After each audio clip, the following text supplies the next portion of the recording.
सो M table में आपके पास amp ID है, नेम है, सैलरी है, डिपार्टमेंट नंबर है। उसमें हमने देखा था कि हमारे पास कुछ कुछ जो डेटा है वो इस तरह, ठीक है। You have name over here, you have salary over here, ठीक है। और इसके बाद यहाँ पर आपके पास डिपार्टमेंट नंबर्स थे, ठीक है, जैसे कि कुछ इस तरह से हो गए, something like that. Fine, so these are the department numbers, ठीक है। अब हम ये देखते हैं कि हमारे पास एक और टेबल है डेटाबेस में जिसका नाम है department. So we have one more table over there named department. उसके अंदर डिपार्टमेंट का नाम है और डिपार्टमेंट का नंबर है, ठीक है। यहां पर है कि डिपार्टमेंट नंबर 10 जो है that stands for accounts. Department number 20 जो है that stands for marketing. Department number 30 जो है that is for let's say production, something like this, ठीक है। So we are getting it like this. So अब ये दो टेबल्स को अगर मुझे आपस में लिंक करना है तो मैं कैसे करूंगी? How can I link the two tables together, ठीक है। सो क्या आप इसमें कुछ कॉमन देख पा रहे हो? Can you see anything common in both the tables? Is there something जिसके थ्रू मैं इन दोनों टेबल्स को आपस में रिलेट कर पाऊं? कुछ ऐसा दिख रहा है आपको जिसके थ्रू ये दोनों टेबल्स जो हैं इसमें हम कुछ कॉमन निकाल सकें और हम इनको रिलेट कर सकें? Right, we can see this column, है ना। सो ये कॉलम आपके पास एम्प्लॉय टेबल में भी है और ये आपके पास डिपार्टमेंट टेबल में भी है। I'll answer you, Prince. Wait a minute. ठीक है। सो आपके पास डिपार्टमेंट नंबर इसमें भी है, दोनों में है। तो इसकी हेल्प से मैं देख सकती हूँ कि अगर मुझे देखना हो कि अंकित कौन से डिपार्टमेंट में काम करता है, तो मैं यहाँ से देख सकती हूँ कि भाई अंकित जो है वो डिपार्टमेंट नंबर 10 में काम करता है और डिपार्टमेंट नंबर 10 क्या है? Accounts. So I can say that Ankit works in accounts department, है ना।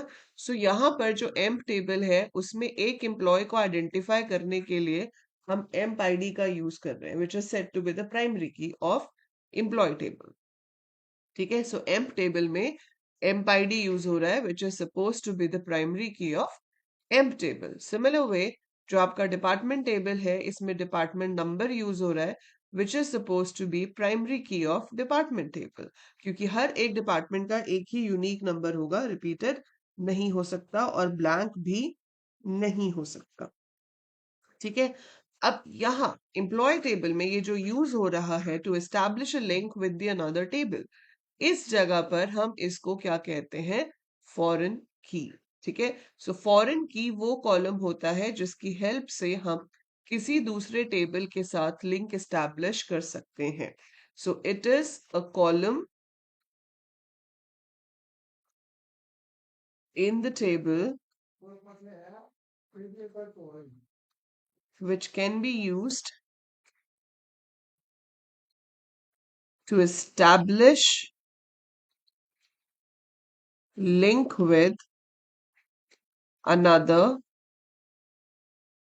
table, ठीक है। सो एक ऐसा कॉलम जिसका पर्पस ही है कि वो आपको किसी दूसरे कॉलम के साथ लिंक करे। So it is a column in the table which can be used to establish link with another table is called foreign key, ठीक है। तो इसको हम फॉरेन की कहते हैं और टेबल में फॉरेन की बनाते कैसे हैं उसकी भी क्वेरी होती है, वो मैं आपको बताती हूँ अभी। बट फॉरेन की होती क्या है ये समझ आ गया सबको, ठीक है। So you got the concept कि फॉरेन की होता क्या है। फाइन, फॉरेन की ये होता है कि जिसके थ्रू आप दो टेबल्स को आपस में लिंक कर सको। अब मान लो ये टेबल बने हुए होते और आपको बाद में कहा जाता कि आप फॉरेन की जो है वो क्रिएट करो, ठीक है। Table is existing. अब अगर टेबल एग्जिस्टिंग हो तो ऑल्टर टेबल कमांड की हेल्प से हम प्राइमरी की बाद में ऐड भी कर सकते हैं और फॉरेन की भी हम बाद में ऐड कर सकते हैं, ठीक है। अब वो कमांड एग्जैक्टली कैसे लिखी जाती है? प्राइमरी की मैंने आपको ऑलरेडी बताई थी। प्राइमरी की अगर आपको बाद में ऐड करना हो तो आप ऐसे लिख सकते हो जैसे ऑल्टर टेबल डिपार्टमेंट, ठीक है। और आपने यहाँ पे लिख दिया ऐड प्राइमरी की और फिर ब्रैकेट में लिख दिया डेप नंबर। सो ये कमांड क्या कर रही है? ये बता रही है कि टेबल तो बना हुआ है हमारे पास पहले से डिपार्टमेंट, डिपार्टमेंट टेबल एग्जिस्ट करता है, लेकिन उसमें हमने प्राइमरी की टेबल बनाते हुए सेट नहीं की थी, तो हम बाद में सेट कर सकते हैं। So I did not set the primary key at the time of creating the table but later I can do it like this. तो बाद में आप इस तरह से उसका जो प्राइमरी की है वो बना सकते हो। अब सिमिलर वे अगर आपको फॉरेन की भी बाद में बनानी है तो आप बाद में बना सकते हो by writing alter table, table का नाम जो कि एम्प था, फिर हम ऐड कर रहे हैं इसलिए ऐड ही लिखेंगे, लेकिन ऐड क्या कर रहे हैं, ऐड हम कर रहे हैं फॉरेन की। ठीक है, फॉरेन की किसको ऐड कर रहे हो, डेप नंबर को। और फिर इतना खत्म नहीं हो जाता ये, इसके आगे आपको ये भी बताना पड़ता है कि वो रेफर किसे करेगा। ठीक है, डिपार्टमेंट नंबर फॉरेन की है, पर फॉरेन की का तो मतलब ही यही है ना कि वो हमें दूसरे टेबल में किसी के साथ लिंक कर रहा है। ठीक है, so there is another table where it is linking it, so we need to see that वो कहाँ लिंक हो रहा है। So alter table M add foreign key. ठीक है, so alter table M add foreign key department number references. References what, references we have to give over here the table and the column name. तो आपका table का नाम है department और फिर bracket में आप लिखोगे टेप नंबर। ठीक है, लाइक दिस। सो आप यहां पर बता रहे हो कि हम फॉरेन की जो है वो क्रिएट कर रहे हैं। So alter table M add foreign key, bracket में डिपार्टमेंट नंबर दे दिया मैंने, रेफरेंसेस, फिर लिखा टेबल का नाम, ब्रैकेट में कॉलम का नाम जिसको वो रेफर कर रहा है। तो इस तरीके से हम टेबल बनने के बाद उसमें वो कर सकते हैं, फॉरेन की ऐड कर सकते हैं। तो आप चाहे इसमें ऐड करो अपना प्राइमरी की या foreign key, it is done with the help of alter table command. ठीक है, सो ऑल्टर टेबल कमांड का यहाँ पर यूज है। चलो ठीक है, ये तो एक चीज हो गई जो आपसे पूछी जा सकती है कि भाई आप प्राइमरी की या फॉरेन की ऐड करके दिखाओ। ठीक है, दूसरी चीज हमारे पास ये है कि ठीक है, प्राइमरी की फॉरेन की हमारे पास बनी हुई है, अब हमें टेबल में से डेटा फेच करना है बेस्ड ऑन दी कंडीशंस। सो अगर आप टेबल में से डेटा फेच करना चाहते हो बेस्ड ऑन दी कंडीशन, तो वो कैसे करोगे, और उस चीज को हम ज्वाइन कहते हैं। ठीक है, so that is called joining the two tables. So joins जो है, कई बच्चे ऐसे बोलते हैं मैम ज्वाइंट्स समझ में नहीं आया।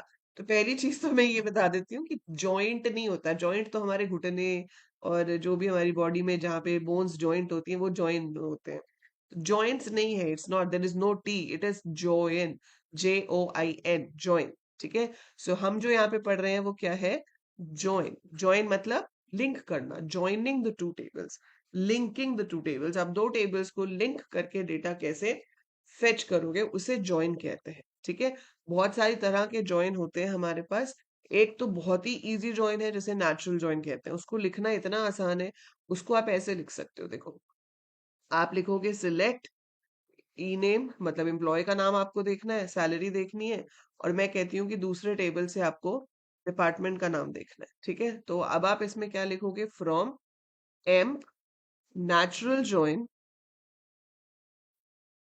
डिपार्टमेंट। तो वो अपने आप देख लेगा कि दोनों में कॉमन कॉलम कौन सा है। जहां जहां पे कॉलम की वैल्यू मैच करेगी वहां पर ऑटोमेटिकली वो लिंक करके रिकॉर्ड्स को दिखा देगा। सो नेचुरल जॉइन में हम खुद से कोई कंडीशन ही नहीं देते, अपने आप वो देख लेता है कि कौन से कॉलम सेम है, अकॉर्डिंगली लिंक करता है और हमें डेटा दिखा देता है। ठीक है, मैं आपको एग्जाम्पल के थ्रू दिखाती हूँ। सो हम अपना डेटाबेस ओपन कर लेंगे जिसपे हम काम कर रहे थे। Let's increase the font size first. So हमारा डेटाबेस था ऑफिस, राइट। सो मैंने लिखा यूज ऑफिस। यूज ऑफिस के बाद अगर मैं आपको यहाँ पर दिखाती हूँ कि मेरे पास टेबल्स कौन कौन से हैं, तो उसके लिए I will be writing show tables. ये टेबल्स की लिस्ट आ गई। ठीक है, सो हमने यहाँ पे लिखा show tables, I get the list of tables, इसमें डिपार्टमेंट है, एम्प है, लॉगिन है। सो ये टेबल्स है हमारे पास। ठीक है, अब आपको क्या करना है, अब अगर मैं यहाँ पर आपको दिखाऊं कि एम टेबल में क्या है, वो तो आप देख चुके हो because we are working on this table for 2 days। So ये आपका एम टेबल है जिसमें हमारे पास एम्प्लॉय का आईडी, नेम, सैलरी और डिपार्टमेंट नंबर है। बट सिमिलर वे हमारे पास यहाँ पर एक डेप्थ टेबल भी है। तो मैंने यहाँ पे लिखा सिलेक्ट स्टार फ्रॉम डेप्थ। ठीक है, सब आप देख रहे हो इसमें डिपार्टमेंट नंबर और डिपार्टमेंट का नाम है। अब आप दोनों टेबल से मैच करना चाहते हो, जैसे राहुल है, राहुल का डिपार्टमेंट नंबर 10 है, तो उसका डिपार्टमेंट का नाम प्रोडक्शन आना चाहिए, है ना।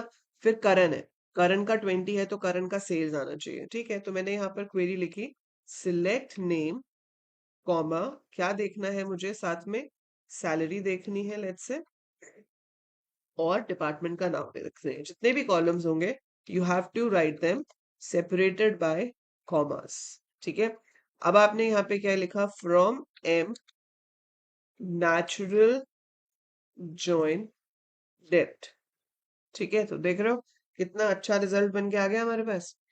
तो राहुल है 82,000 और डिपार्टमेंट का नाम है प्रोडक्शन, करण है 67,000, डिपार्टमेंट का नाम है सेल्स। तो जहां जहां पे भी डिपार्टमेंट का नाम मैच हुआ, वहां वहां पर उसने डिपार्टमेंट, मतलब जहां जहां पे भी नंबर मैच हुआ, वहां वहां से उसने डिपार्टमेंट नेम फेच करके शो कर दिया।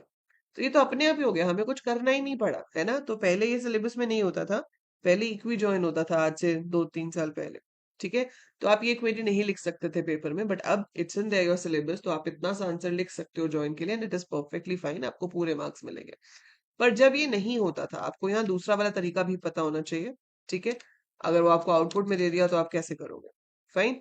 सो दूसरे वाले तरीके में क्या होता था कि नेचुरल जॉइन कीवर्ड यूज नहीं होता था, हम दोनों टेबल्स का नाम लिखते थे, जैसे कि मैंने लिखा select name comma salary comma D name from M comma dept, और अब मैंने यहाँ पर प्रेस किया enter.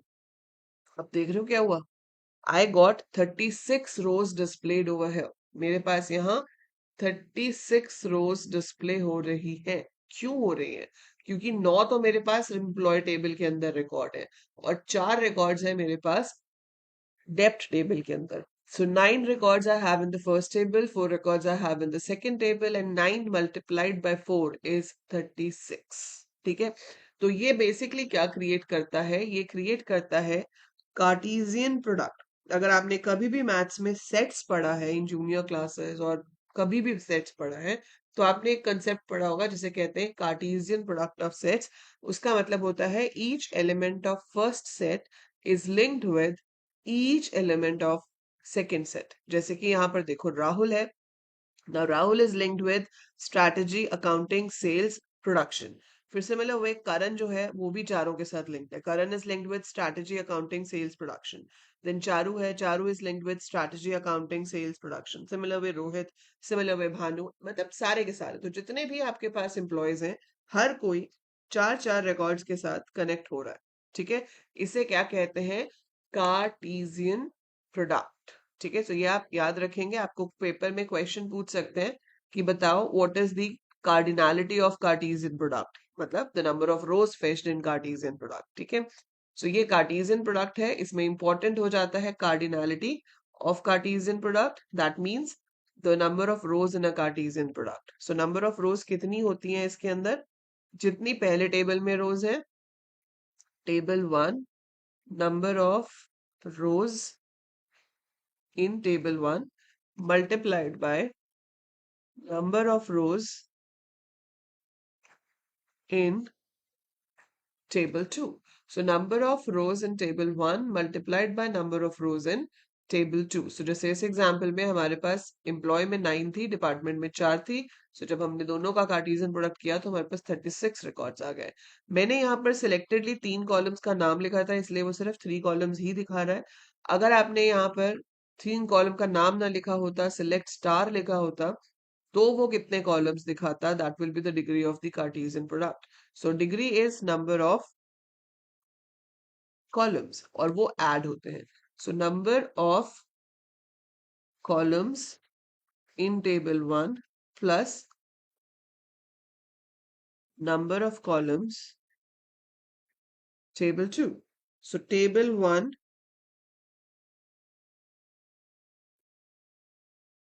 and then table 2. That's great, Vyom. You can share it with me. आप मेरे को भेज दो टेलीग्राम पे या व्हाट्सएप पे। I'll see and then I'll share with students, giving a shout out to you.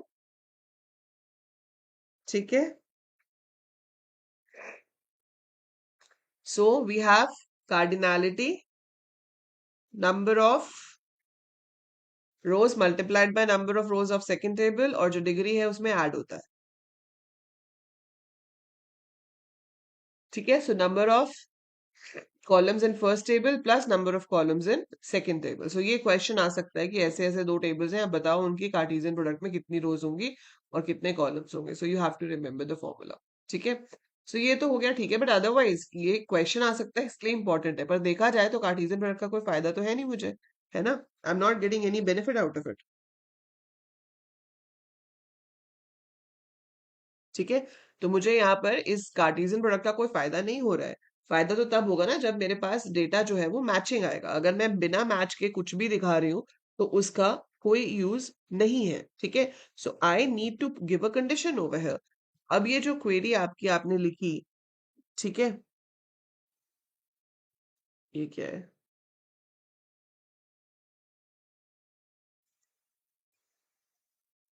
हाँ, सो अब आपने जो क्वेरी लिखी है इसके अंदर हम इसको ठीक करेंगे। इसको ठीक कैसे करेंगे? हम चाहते हैं कि सबको ना दिखाओ भाई, सिर्फ वही दिखाओ जहां डिपार्टमेंट नंबर मैच करता है। और अब मैं कंडीशन में लिखना चाहती हूँ कि जो एम्प्लॉय टेबल का डिपार्टमेंट नंबर है वो डिपार्टमेंट टेबल के डिपार्टमेंट नंबर से मैच करता है। दोनों ही टेबल्स में कॉलम का नाम डेप्थ नंबर है। पहले वाले टेबल में भी उसका नाम डेप्थ नंबर है, दूसरे में भी उसका नाम डेप्थ नंबर है। अब दोनों में ही अगर डेप्थ नंबर है तो हम कैसे कंडीशन लिखेंगे? अगर मैं यहां लिख देती हूँ where depth number is equal to depth number, I will get an error, ambiguous error आ जाएगा। उसको क्या पता कि भाई किधर से, है ना, कौन से डेप्थ नंबर को फेच कर रहे हो तुम। तो हमें उसको यहाँ पर बताना पड़ेगा कि हम कौन से डेप्थ नंबर को फेच कर रहे हैं। ठीक है। सो कौन से डेप्थ नंबर को फेच कर रहे हैं उसके लिए we have to tell the name of the table. तो मैं यहाँ पर पूरा जो कमांड लिखूंगी वो होगी where M dot dept number is equal to dept dot dept number. And now I am getting the similar result जो मेरे पास नेचुरल जॉइन से आ रहा था।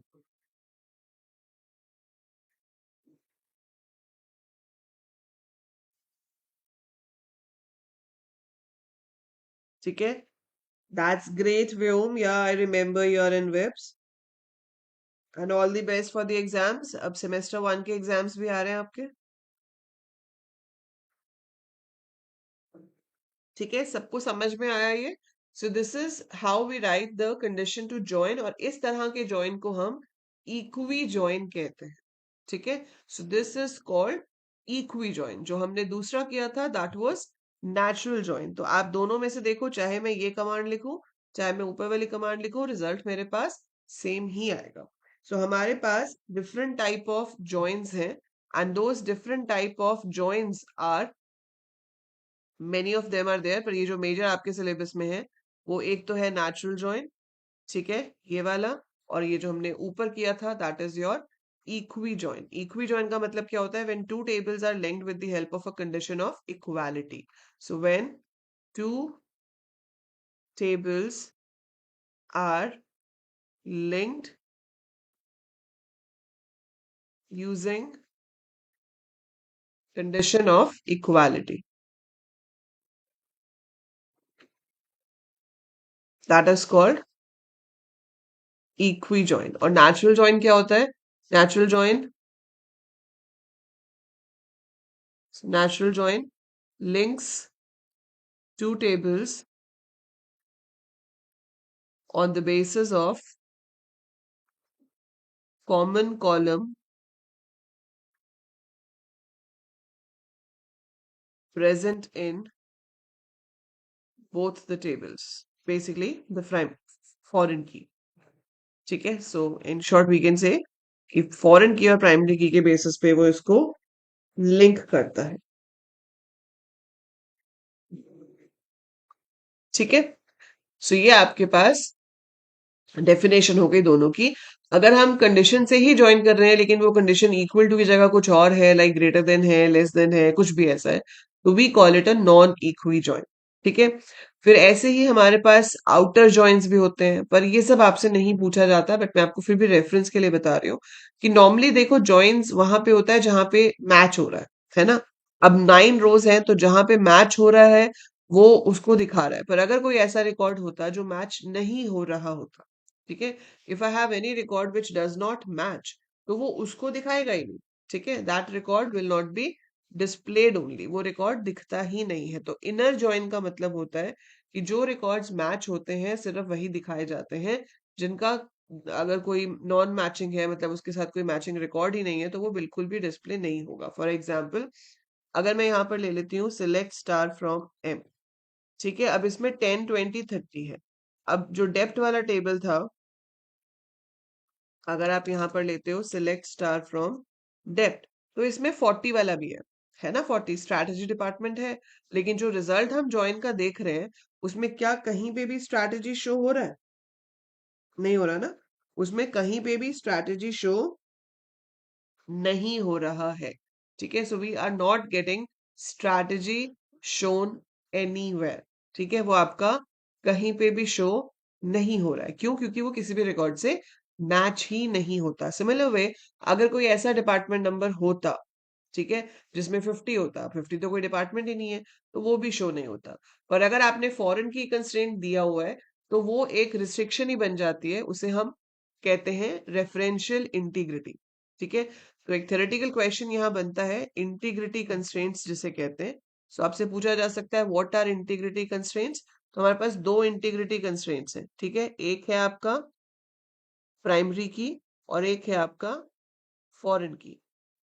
फाइन, सो प्राइमरी की और फॉरेन की जो दो कंस्ट्रेंट्स है मेरे पास, अब उनका मतलब क्या है? अगर आपने किसी चीज को प्राइमरी की बना दिया है तो प्राइमरी की का मतलब क्या होता है? What is the meaning of primary key? What do you mean by primary key? Hurry up, answer it fast.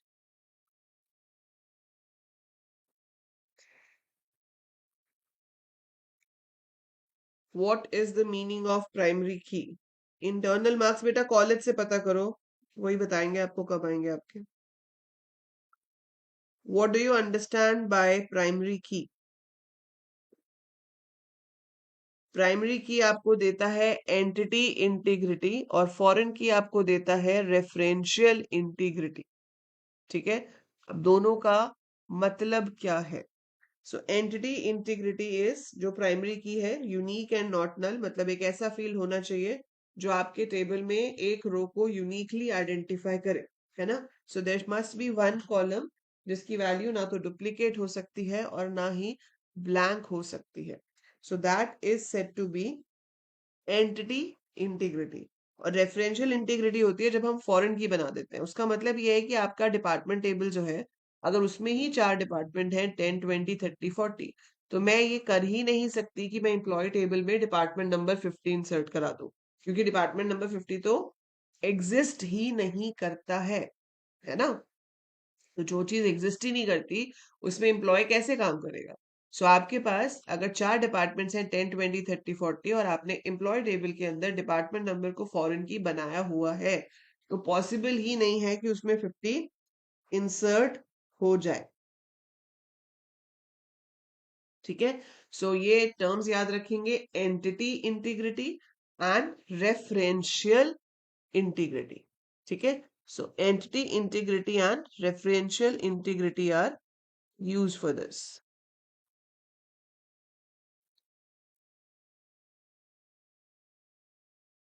ठीक है, entity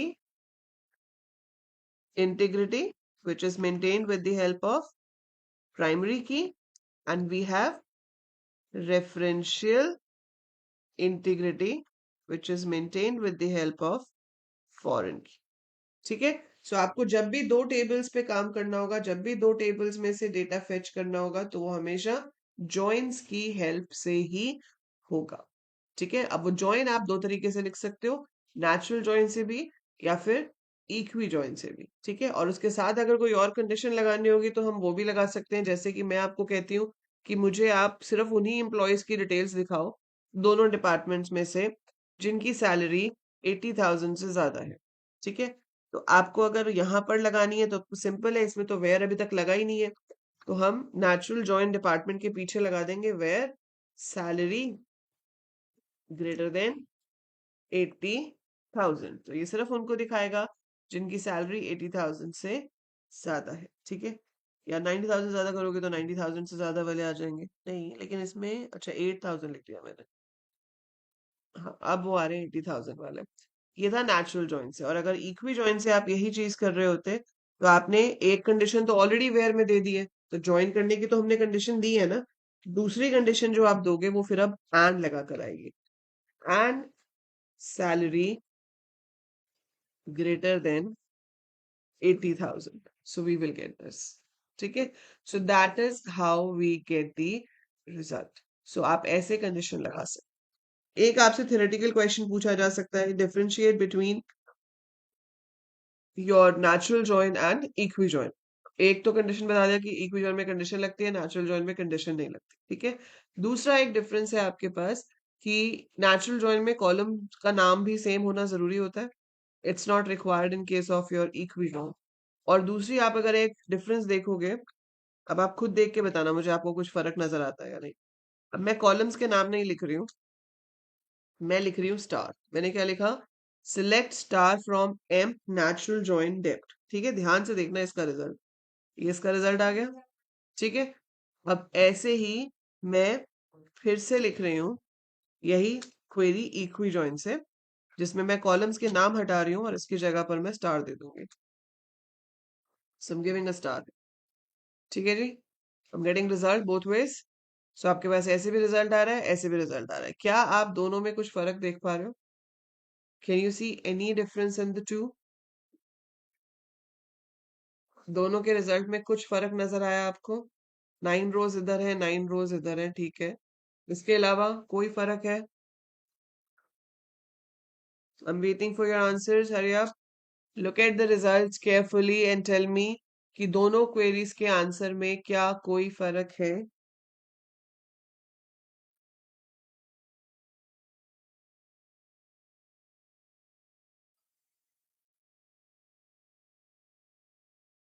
हाँ जी लकी, बताओ, डिफरेंस लग रहा है आपको दोनों टेबल्स में कोई भी?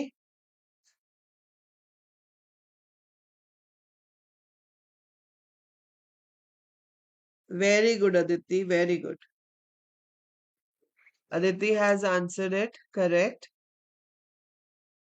Depth number is repeated. जो सेकंड वाला है आपका, उसमें आपका डिपार्टमेंट नंबर 2 बार शो हो रहा है, जबकि नेचुरल जॉइन में डिपार्टमेंट नंबर एक ही बार शो हो रहा है, ठीक है। So this is another difference between natural join and equi join, कि जब हम नेचुरल जॉइन करते हैं so repeated column is displayed only once. So repeated column is displayed only once in case of natural join, ठीक है। और जो आपका दूसरा है उसके अंदर रिपीटेड टाइम्स शो होता है, 2 बार शो हो रहा है, ठीक है। तो ये भी एक डिफरेंस है between natural join and equi join. Now let's practice some questions, ठीक है। तो इसके कुछ क्वेश्चंस हम प्रैक्टिस करके देखते हैं, ताकि आपको पता चले कि पेपर में कैसे क्वेश्चन आएगा और कैसे आपको उसका आंसर लिखना होगा, ठीक है। सो उसके लिए हम ओपन कर लेते हैं अपनी कुछ पीडीएफ्स जिसमें हमारे पास पेपर्स हैं। आप अपना सैम्पल पेपर भी ओपन कर सकते हो, नहीं तो अपना जो यहाँ पर कोर्स है, my courses, if I go, so this is, I have a separate one for computer science and IP, ठीक है। उसमें मैंने आपके सारे सैंपल पेपर्स वगैरह जो है वो ऐड करके रखे हुए हैं। पता नहीं नेट में कुछ दिक्कत है या क्या प्रॉब्लम है, खुल ही नहीं रहा है। Coming, okay. सो अगर आप आगे जाके बीसीए, बीटेक, बीएससी करते हो, इवन एंट्रेंस की तैयारी करते हो, everything is available on the app.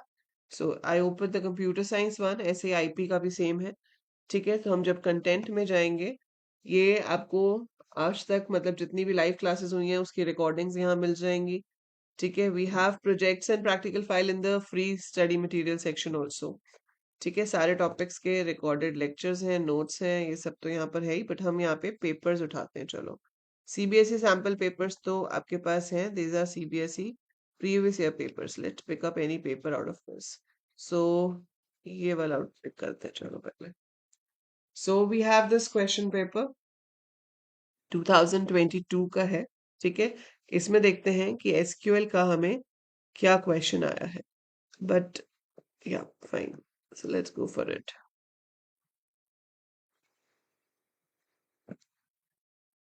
Let me make it a bit बिगर ताकि आपको क्लियरली दिखाई दे।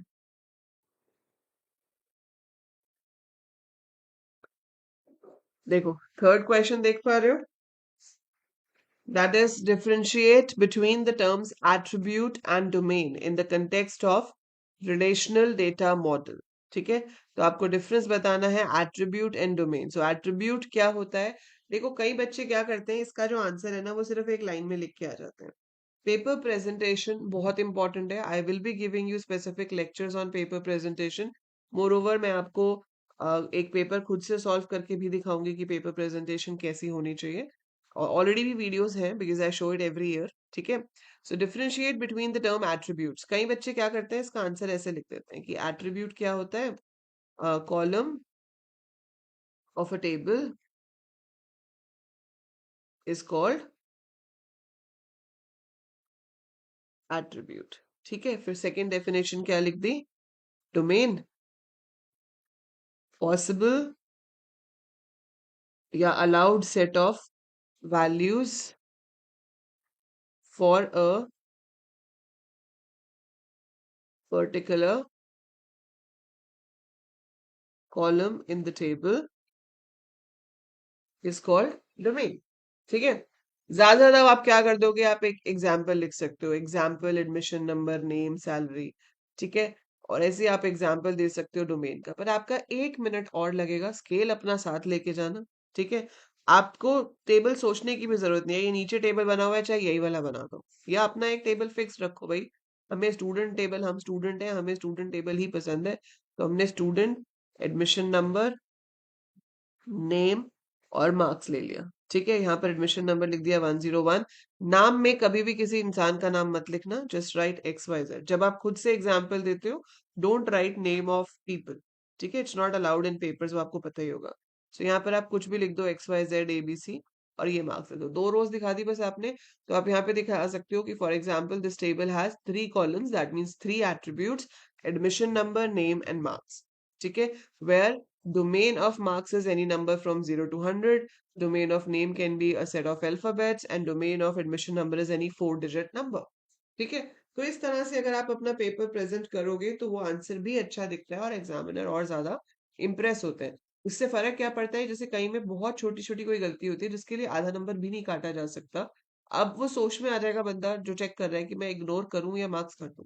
ठीक है, तो अगर आपकी पेपर प्रेजेंटेशन अच्छी होती है, आपने अच्छे से लिखा होता है, बहुत छोटी चीजों को इग्नोर कर दिया जाता है, उसके मार्क्स आपके कट नहीं होते।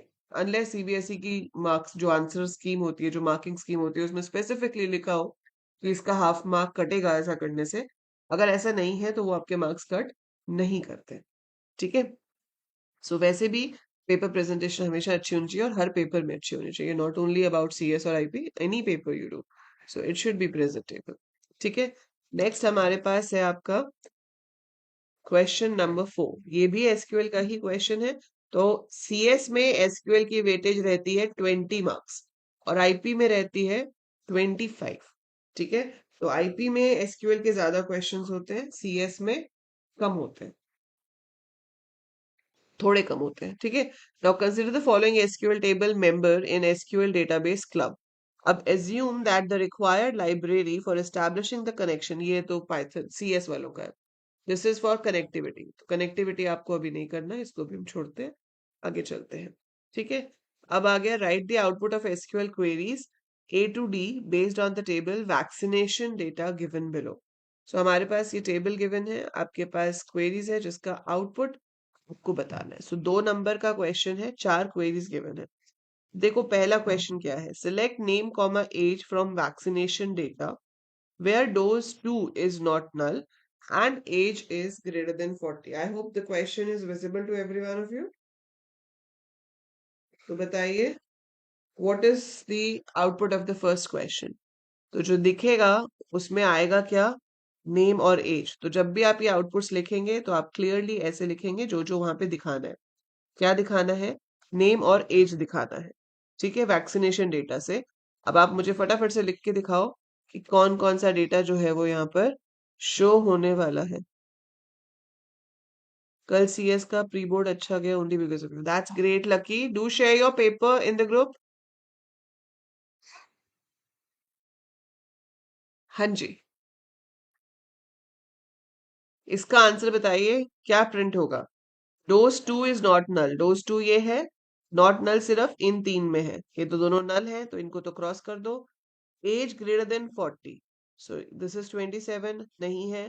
55 43 ये दोनों ग्रेटर देन 40, सो दोनों कंडीशंस ट्रू है, तो इनका मुझे क्या दिखाना है, नेम और एज। सो आपके पास आ जाएगा हरजोत, हरजोत की एज है 55। Then we have Shrikant,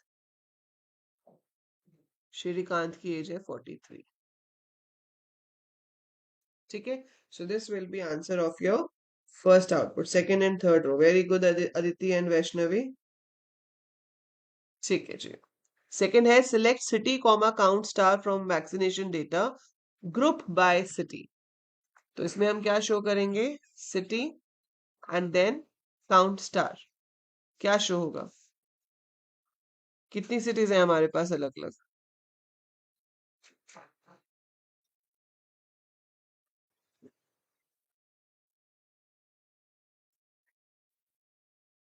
so condition तो कोई है नहीं, मतलब जितनी भी सिटीज हैं उतने ग्रुप्स तो बनेंगे ही। ठीक है, so I have 3 different cities है। I be having 3 cities, Delhi, Mumbai, Kolkata. और मुझे क्या दिखाना है उसका काउंट स्टार। तो दिल्ली वाले कितने हैं, हम तो सारे दिल्ली, अच्छा हम सारे दिल्ली वाले नहीं है भाई, तो मुझे लगा बीसीए की क्लास है उसमें सारे दिल्ली वाले, बट अभी हम सारे दिल्ली वाले नहीं है। थोड़ा उसको इस टेबल में बताओ दिल्ली वाले कितने हैं। सो इस टेबल में दिल्ली वाले हैं 2, मुंबई वाले हैं 2, और कोलकाता वाला 1। So we have to count. So count star का मतलब है count the number of rows. So we will count the number of rows, Delhi 2, Mumbai 2, Kolkata 1, and we will be displaying it, simple. ठीक है, अगला है select distinct city from vaccination data. What will be the output of this? Very good Aditi for the answer. फटाफट बता दो, अब third तो बहुत इजी है। Select distinct city from vaccination data. So देखो, जब डिस्टिंक्ट सिटी लिखा होता है तो आपको हेडिंग में डिस्टिंक्ट लिखने की जरूरत नहीं होती, आप सिर्फ सिटी लिख सकते हो and then you can write your output.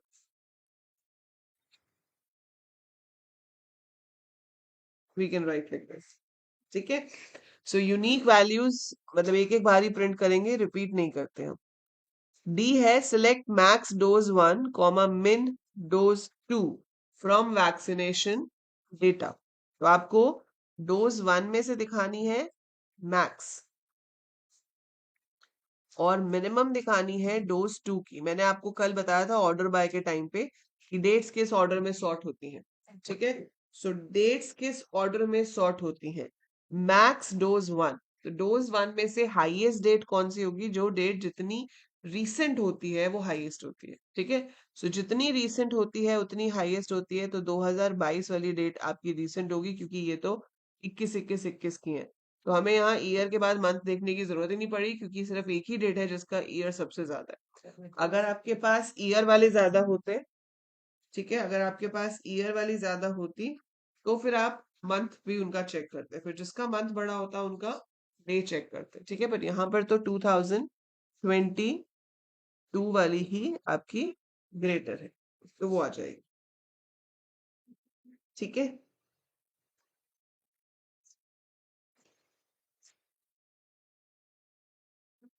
अब मिनिमम बताओ क्या आएगा।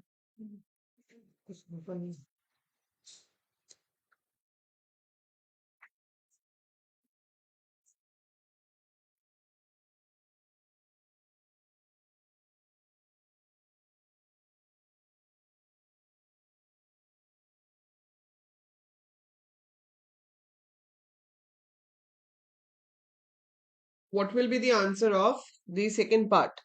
Min of dose 2। अब छोटी डेट मतलब पुरानी डेट, तो इसमें 2021 वाले 2 हैं, फिर हम उनका मंथ देखेंगे, एक मंथ 10 है, एक मंथ 7 है, तो 7 वाला पुराना हुआ, तो आंसर क्या होगा 2021 07 20। ठीक है, सो हमेशा याद रखना कि डेट का फॉर्मेट क्या होता है, 4 डिजिट का ईयर, फिर 2 डिजिट का मंथ, फिर 2 डिजिट का डे। ठीक है, so that's the format of date when we are working with SQL.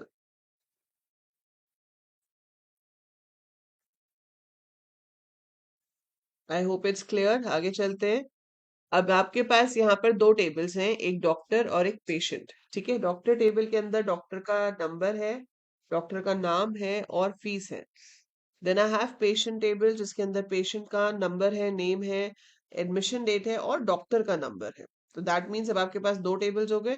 तो आप पहला क्वेश्चन तो मुझे ये बताओ, what is the primary key of patient table and what is the foreign की of patient table.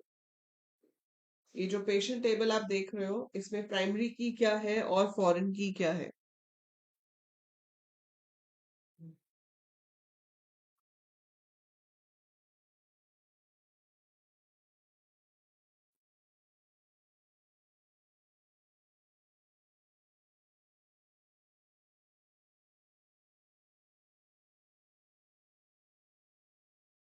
What is the primary key and foreign key of the patient table?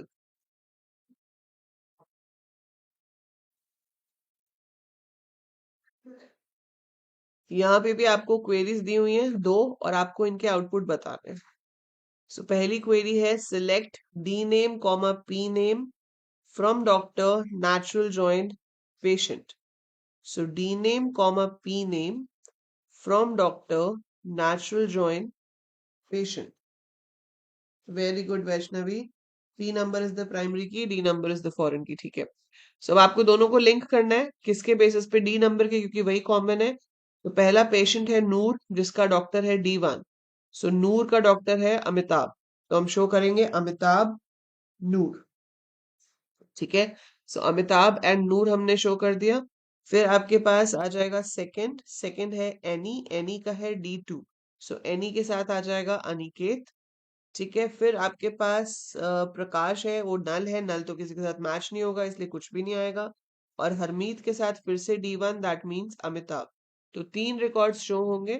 पहला वाला नाम नूर अमिताभ, फिर सेकंड वाले के साथ अनिकेत, फिर थर्ड वाले के साथ फिर से अमिताभ, मतलब फोर्थ वाले के साथ थर्ड वाला आपका शो होगा ही नहीं। ठीक है। So that will be the output of the natural join. So three records will be displayed क्योंकि वो ही मैच हो रहे हैं, चौथा मैच हो ही नहीं रहा है। ठीक है। अब ये सेम चीज इन्होंने करी है, नॉट एग्जैक्टली सेम बट हाँ जॉइंस करा है with the help of equi join. So select P name comma admission date comma fees from patient P comma doctor D, जहां पर दोनों का डॉक्टर नंबर मैच करता है। लेकिन शो हमें सिर्फ उन्हीं का कराना है जिनकी फीस 1000 से ज्यादा है। ठीक है। तो डेटा जो दिखा रहे हैं उसमें हम डॉक्टर टेबल का कुछ नहीं ले रहे, लेकिन कंडीशन में हम ले रहे हैं, फीस ले रहे हैं। तो हमें पेशेंट का नाम, एडमिशन डेट और फीस दिखानी है। अच्छा, फीस भी हम शो कर रहे हैं, that is from doctor table. तो जहां पर मैच करता है और फीस 1000 से ज्यादा, तो मैचिंग तो हमने देख लिया तीन ही है, अमिताभ और अनिकेत वाले ही है। ठीक है। और कंडीशन क्या है कि आपकी जो फीस है वो 1000 से ज्यादा हो।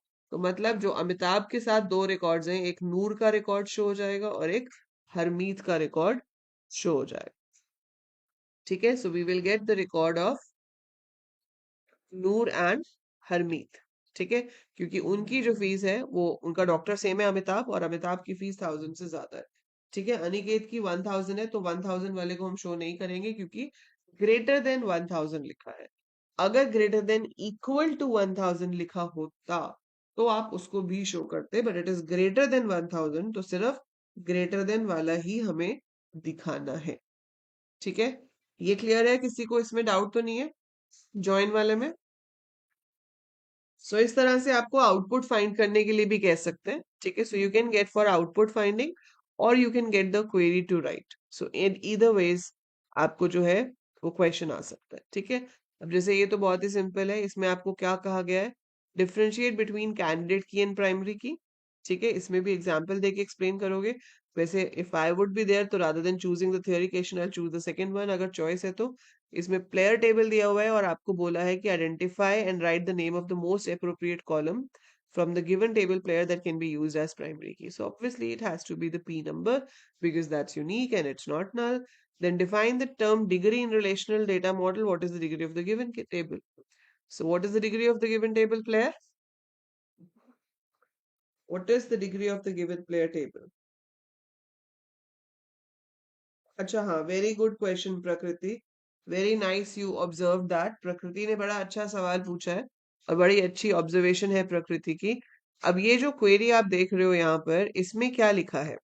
इसमें लिखा है select P name comma admission date comma fees from patient space P comma doctor space D.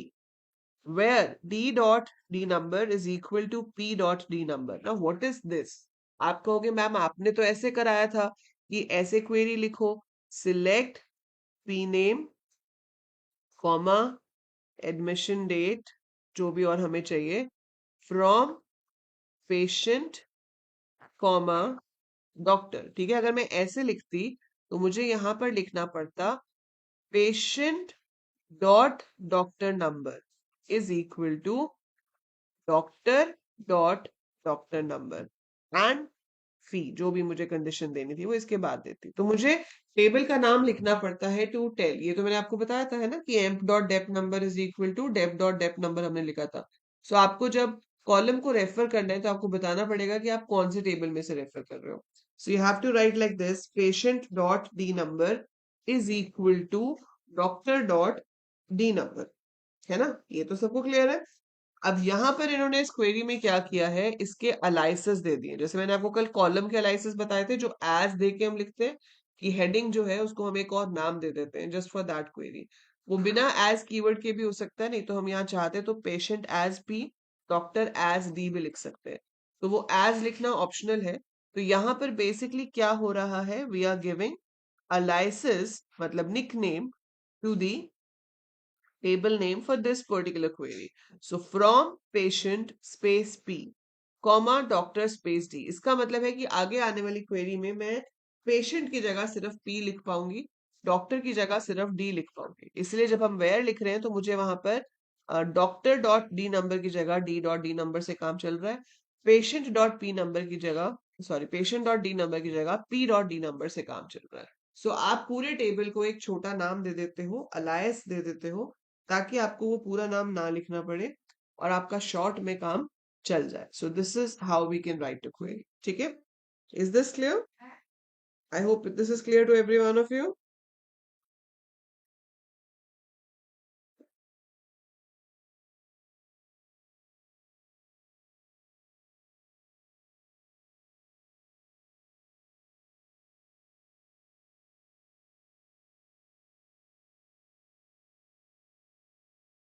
Clear है ये सबको? Great.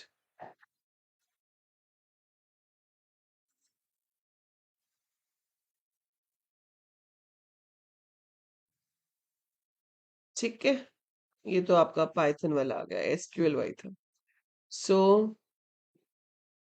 then we have this question, write SQL queries for A to D based on tables passenger and flight। ठीक है, ये passenger table है, ये flight table है।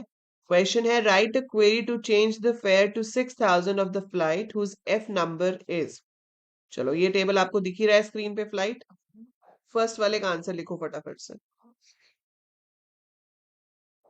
आपको चेंज करना है fare to 6000 for the flight whose F number is F104।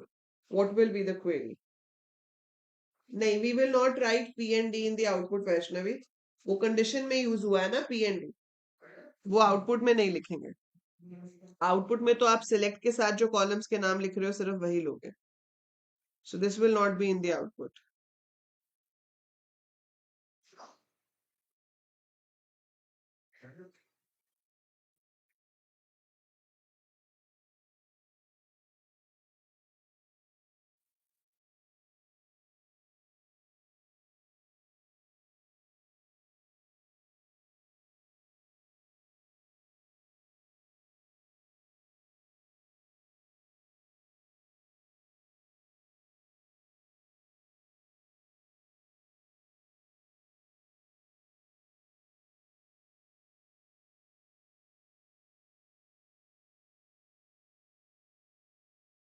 हरी आप फटाफट से लिखो, कौन सी क्वेरी यूज होगी इसके लिए?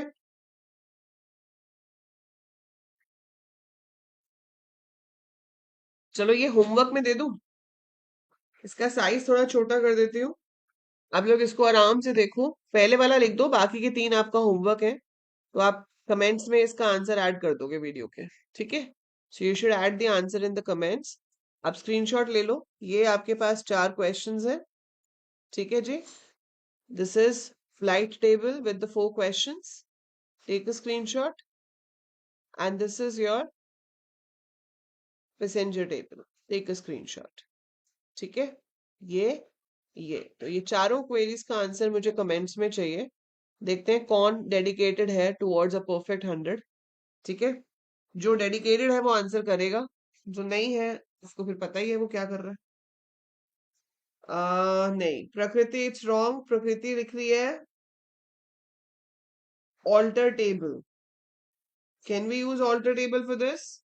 Prakriti, am I modifying the table structure or I am modifying the data stored in the table? मैं क्या मॉडिफाई कर रही हूँ, टेबल का स्ट्रक्चर या डेटा? अपडेट यूज होगी. Very good Lucky. So we have to use update in this, not alter, है ना. सो आप डीएमएल कमांड का यूज करोगे. Update flight set fare. Very good, Aditi. Very nice. Update flight set fare is equal to 6,000, where F number is equal to F104. अब since इसके अंदर F है, मतलब एक अल्फाबेट है, तो आप इसको सिंगल या डबल कोट्स के अंदर लिखोगे. ठीक है. सो अगर हमारे पास अल्फाबेट